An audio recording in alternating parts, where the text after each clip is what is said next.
obviously without the team, I'm no one, I'm just me. So I like to look after the guys. And I was doing a lot of these sorts of projects. So here, and the top left, I've done everything from the ground up, apart from the internal work. So I project map. This was a project of 4, and he had 2 more units up the road, and we managed the whole project from just a piece of grassland to that stage. And then once all the groundworks was finished, we used to go, and then when it was ready for landscaping, we used to go back. So that's what I was doing for a little while, contracting to small low-level developers and bigger developers like Taylor Wimpey's, Bovis Homes, all the bigger ones, Linden Homes, Red Row, all of them. I've worked for all of them, and they're all shocking. But that's what really made me decide to go and do it for myself. It was on this project. I'd hit a fork in the road.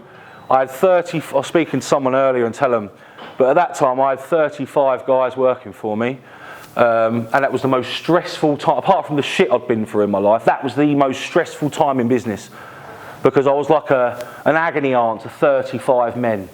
It was, the phone would ring constantly, you know, I've got a problem with this, problem with that, so-and-so's not turned up, so-and-so's not doing this right, so-and-so's not doing that right, and the quality really slipped, and it was painful for me, because I'm a tradesman. I take pride in my work and my company's reputation. So when my quality started to slip, then I knew there was an issue. So I totally rejigged how I was doing things, got rid of 10 people in a matter of weeks, and then slowly got rid of a few more over the year.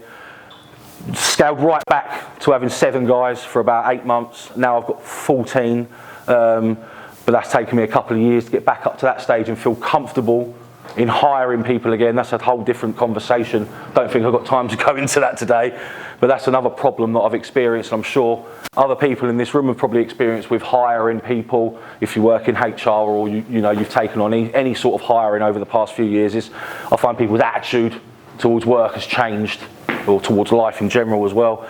But yeah, that was the catalyst for me. I was doing this, I was stressed, I was overworked, underpaid in my own business, and I was doing work for everyone else and not myself. And I thought, I could do this for myself, you know? Why am I doing this for other people? You know, I'm doing all this work, producing these lovely houses for people that are just giving me drawings and saying, hey, I'll build that, no problem. Yeah, I can do all that. And then my life changed again. And we had my little baby girl, she's now 4 in August. And I was, any got kids? Who's got kids? All right, so that was my first child. Has any other man in here had a girl for their first child? How scary is it? Right? How scary? I was shitting myself, right? I was gagging for a son. Most men do. It's the stereotypical thing, right? But when I found out we were having a daughter, I literally shit myself. I nearly walked out of the scanning room because I was that heartbroken that we were having a little girl, right? I was just scared. Tell your wife, did you? I did. Me and my wife had, no, honestly, Mark, I'm not a horrible person, but my wife could see the unhappiness in my face in that scanning room. And she looks at me and goes, "Are you not happy?" And I was just like, not really. And I was honest with her, to be honest. And I felt absolutely horrible afterwards, obviously. And to be honest, hindsight, I was just scared. I didn't know little girl. I'd never had interaction with a younger girl in the family. We didn't have little girls. It was all boys. So I was like, I don't know how to even play with a little girl like that. Do you know what I mean? It's all like hairbands and finger polish and stuff. But I love it, and I wouldn't have changed it for the world. And she's my best friend now. Honestly, we are like we're joint at the hip all the time. I'm definitely the favourite parent. I'd even say that in front of the wife, and she'd agree as well.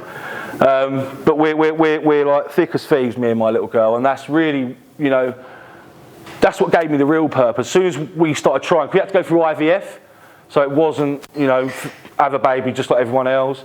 It took us 3 years, 2 ectopic pregnancies, 3 miscarriages to get Rosie. So it was like a miracle. So yeah, that changed, and then it changed again a couple of years later. My little boy, and I went on. You know, we were talking a little bit to Mark about anti-gurus earlier, and I am one. I've done a lot of property training. Not that I needed it. I've always been in construction, but when I got bored of, or got to that point of construction where I felt like I needed something else, I done the rounds, done progressive, white box, all them other ones that offer training to learn the strategies, learn the lingo. I knew new build, I knew all that practically. What I didn't know was all the strategies that go the other way, like, you know, SA, HMO and all that sort of stuff. So I had to go and learn the lingo. So I've done all that, hated it. Didn't like the pressure sales, run to the back of the room with your fucking credit card bullshit. I hate all that. If I want to buy something, I'll buy it. Tell me how much it's going to cost and I'll fucking buy it. If I don't want to buy it, I won't fucking buy it. Simple as that, right? And what I don't like is pressure sales, making you think that anyone can do it, no money down. It's a load of shit. It is a load of shit. All right, yeah, you might be able to get an option agreement for £1. What about the cost that soon start mounting up as soon as you've got that option agreement agreed? Legal fees, planning fees, everything else. I'll just borrow money. Oh yeah, because that's really easy, isn't it? It's really easy to go out and borrow money. It's not. It's really hard. But I've done the rounds for a long time. Didn't really think that I fitted anywhere. Because I didn't really like the strategies. I'm new build, and there was no one really out there at the time doing new build as a strategy, mentoring wise, until I met Andy, top left corner there. Some of you might know Andy Hubbard. He runs his own little developing homes. Is his company. He does new build. He's a mentor, and I was part of his first group. He charged £8,000 for the mentoring at the time. I was part of his first group. Got my first deal within 2 weeks of the 12-month program. And I've carried on to get more deals since then. But it got really watered down. Like the year later, he started taking on 30 mentees every few months. The content of the course got watered down. People felt like they weren't getting the value that they bought. He changed the price from 8,000 to 25,000. So not only did the price go up, the quality went down. And people were coming to me, because he used to use me as a pin-up, yeah? So he's poster boy sort of thing, you know? I look good on posters. Yeah. Right? But he did, because I was the first one in his first mentor group to go out and get deals, right? Which I'll tell you about my first one in a minute. So, but now, I will tell people that what he teaches people isn't always achievable. You try and build for £100 a square foot in 2023. Anyone put their hands up who knows anyone that's building for £100 a square foot in 2023? No? Me neither. So I won't sit back and listen to people charge people and teach people lies, because it's horrible. Because what can that do to someone's livelihood? Getting stuck in a deal that's potentially going to cost you hundreds and hundreds of thousands of pounds, maybe millions. What's that going to do to people's lifestyles, livelihoods? Decimate it. So I don't like hearing all that sort of crap. It is achievable. You can. There are good deals to be done. Property's a great thing to be in, but it's not all champagne and skittles, is it? It's not. But it can be if you work with the right people and find the right deals. So this is my wife outside our first deal. So this deal was the one I got that within 2 weeks of starting my mentoring with Andy. Went out there, formed Goldbrook Homes with he's still my business partner. We've got someone else on board now. Formed Goldbrook Homes, and Ian's from Newcastle. And he said, I've got an agent contact who works in Suffolk, where you live. They might have a deal for us. Do you fancy going and having a look? I went, yeah, all right. So that house on the right there, it's not there yet. No. So that house on the right there, the couple that owned it were in severe debt, loads of debt, lived there for 30 years and never done anything with the place. 5-bedroom thatched cottage with half an acre around it. Lovely place in the middle of the countryside. So we've gone in, there was paint flaking off the walls, there was carpet in the bathroom that stunk of piss. It was disgusting in there. It was absolutely disgusting in there. We've gone in and said, right, well, what do you need? And they said, well, we need at least 70 grand to get out of debt, at least. And they'd only been offered 290 from a potential buyer, and it had been on the market for 6 months. So we said, look, we'll come in, we'll do the full refurb on the place at cost. We'll recover that cost when you sell, but any uplift in value, you keep, take, pay your debts, move on, buy somewhere else smaller that you can live in. But subject to planning, we want the plot of land on the side, because they had a big side garden and a back garden, but the side garden was huge. They said, yeah, all right, what do you want? How much do you want it for? Make us an offer. And we said, well, we'll give you 25 grand. No, we agreed 22 grand, subject to planning. They were like, yeah, brilliant, agreed. When it got agreed and the deal come to an end, they wanted more money. We gave them 27 in the end. But we got the plot on the side of the house for 27,000 with planning for a 4-bedroom bungalow. So Goldbrook Homes is me, Ian, and Dean. Ian's background is he's been in property for 30 years. He's got 65 buy-to-lets spread out across North East, North West and South Wales. He's a chartered surveyor by profession, so he's been in property for a long time. He does the deal structuring, that sort of stuff, the numbers that I'm not too good with, more hands-on me. Dean is a quantity surveyor. He owns his own groundworks company, like I do, so he sort of heads up half the commercial side, but the construction side with me as well. So it's really handy to have Dean on board, obviously with his background in quantity surveying, helps us keep on track with our numbers and our costs and all that sort of stuff. And I'm on the construction management side, so I manage the builds, the sites, subcontractors, all that sort of stuff. So together, we've got quite a good little squad. That's my wife. Yeah, so who are we? So we build using our own in-house construction teams, and by that I mean 75% of the work that we do, if it's cost effective for us to use our own guys, I'll use my guys, which are all multi-skilled, and Dean will use his ground workers as well, and we'll subcontract out the other 25% of the work, so the boilers, the electrical stuff, maybe the roofing, but other than that we pretty much do everything. We're joint venture and value adding specialists. Like I just told you, the cottage we refurbed was offered at 290. We done the refurb at 140 and sold it for 585. So the uplift in value was given straight to the owner, the vendor, who was then able to move on, pay their debts, and we got the plot of land at the site. So that's me, multiple business owner, qualified in all sorts, management, construction sites, heavy plant. I've managed sites with 60 ground workers on and bricklayers, building 150 houses, right down to smaller projects, building 2 units. So that's my sort of background, if you like. There's my wife. She's worked in customer services pretty much all of her career, if you like, until she gave up her employed job 7 years ago to come and work within my business. And she's done that since. So she's a kept woman. Yeah, she'll say that herself, which I'm proud of. And yeah, her main role within Goldbrook Homes and my business is basically being my PA, doing all the stuff I don't like doing or I'm no good at. So I like having her support. Without her I wouldn't be able to do what I'm doing, to be honest. I'd be a mess. So there's Dean, his experience of 20 years commercially. He's worked on some big projects in London. He's based in Essex and he's worked in some really big projects in London. As I say, he's got his own family-run construction business as well. There's Ian. So he used to be an asset manager. He's done all sorts, adding value to clients' portfolios over the years. He's got his own portfolio, over 60 properties. It was over 100 at one point, but he's actually been selling them off slowly for the past 10 years, keeping the good ones that he likes. That's what he says anyway, but I think they're probably not that good, are they, if he's getting rid of them. So this was what we did on that cottage I just showed you. So it was all built out of clay lump as well. So if anyone not in the construction arena, clay lump is a non-standard construction. It's literally, there was a pond opposite the cottage that was dug out about 120 years ago, and all the clay that came out of that pond they made blocks with and built this cottage with. So it's literally made out of clay and horsehair, pretty much.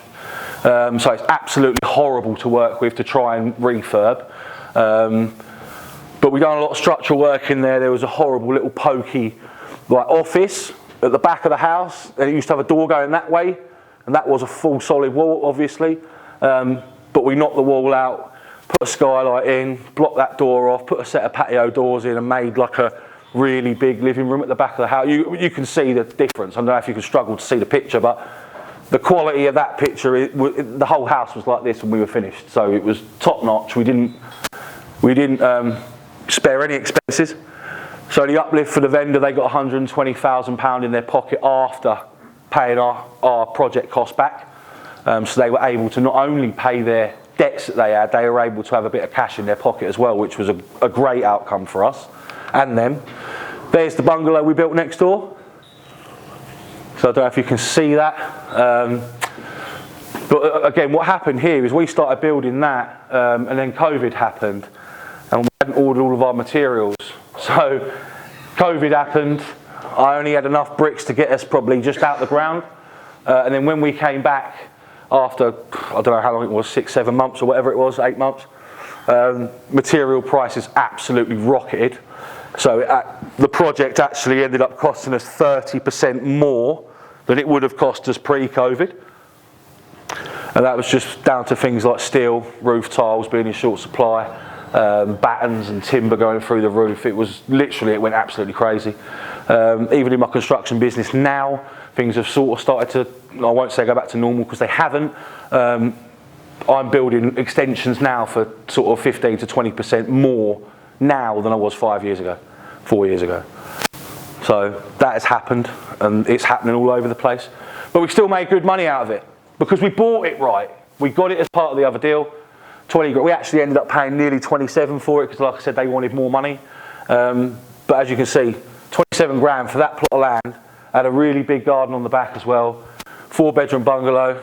And like I said, we sold that for really good money at 590. So I made some good money out of that one.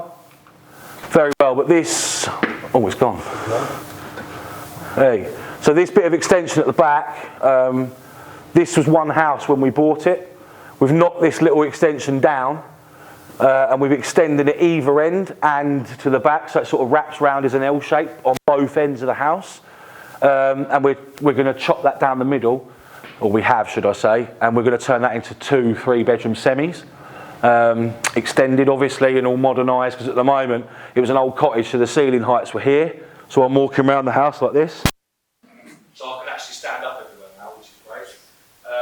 And we've actually built a bungalow just behind the plot here.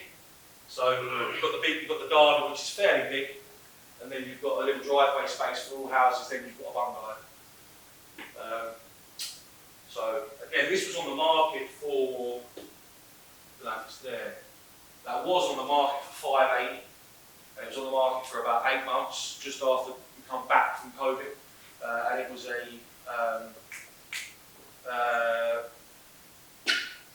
it escaped me when people die. There you go.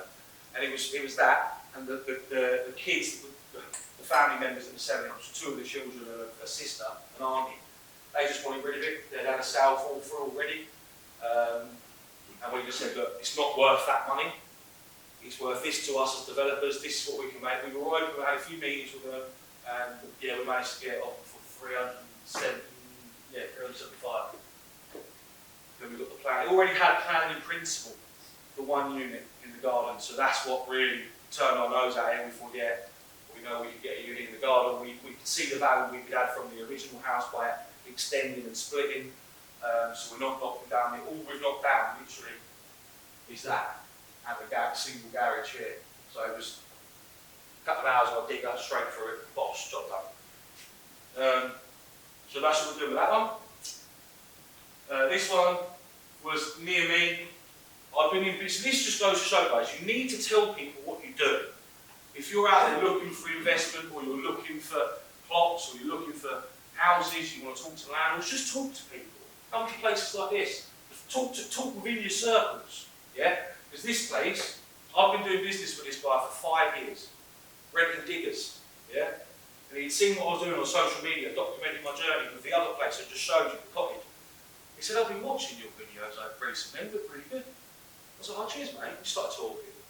He said, oh, I've not told you about the plot of land I've got. I went, no, you fucking haven't. I was like, what plot of land? He's like, I've actually got 2. I was like, brilliant. He's like, but this one, he said, the one I'm more bothered about, he said, we've actually wasted about 15, 20 grand on it a few years back, trying to get planning. He's not from this arena, he doesn't understand it all. He just thought, I'll go to an architect, get a plan drawn, send it in, see what happens.